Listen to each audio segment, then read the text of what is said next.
മലബാറിലെ കർഷക കമ്മ്യൂണിസ്റ്റ് പോരാട്ട ചരിത്രത്തിലെ ജ്വലിക്കുന്ന അധ്യായമായ കാവുംബായി സമരത്തിന് ഇന്ന് 79 വയസ്സ്. ബ്രിട്ടീഷ് സാമ്രാജ്യത്വത്തിനും ജന്മി നാടുവാഴിത്തത്തിനുമെതിരായ പോരാട്ടത്തിൽ 5 കമ്മ്യൂണിസ്റ്റ് കർഷക പോരാളികളാണ് രക്തസാക്ഷികളായത്.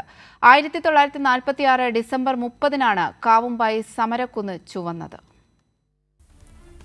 1946 ഡിസംബർ 30 കമ്മ്യൂണിസ്റ്റ് സമരവീര്യം കൊടുങ്കാറ്റായി ആഞ്ഞടിച്ച ദിനം. സാമ്രാജ്യത്വത്തിന്റെ നിറതോക്കുകൾക്ക് മുന്നിൽ മുട്ടുമടക്കില്ലെന്ന് കർഷക പോരാളികൾ പ്രഖ്യാപിച്ചപ്പോൾ പിറന്നത് 5 രക്തസാക്ഷികൾ. തെങ്ങിൽ അപ്പനമ്പ്യാർ, ആലോറമ്പൻ കൃഷ്ണൻ, മഞ്ഞേരി ഗോവിന്ദൻ, പുളുക്കൂൽ കുഞ്ഞിരാമൻ, പി കുമാരൻ. സാമ്രാജ്യത്വ അധിനിവേശത്തിനും ജന്മിത്വ ചൂഷണത്തിനുമെതിരെ സ്വന്തം ചോര കൊണ്ട് ചരിത്രമെഴുതിയവർ. കരക്കാട്ടിടം നായനാരെന്ന ജന്മിയുടെ ചൂഷണത്തിനെതിരെയായിരുന്നു കാവുംബായി സമരം.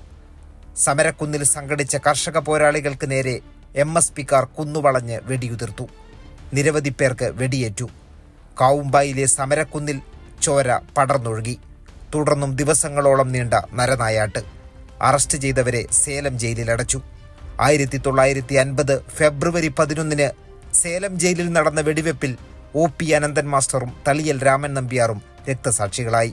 79 വർഷങ്ങൾ പിന്നിടുമ്പോഴും കനലായി ജ്വലിക്കുകയാണ് കാവുംബായി. കൈരളി ന്യൂസ്, കണ്ണൂർ.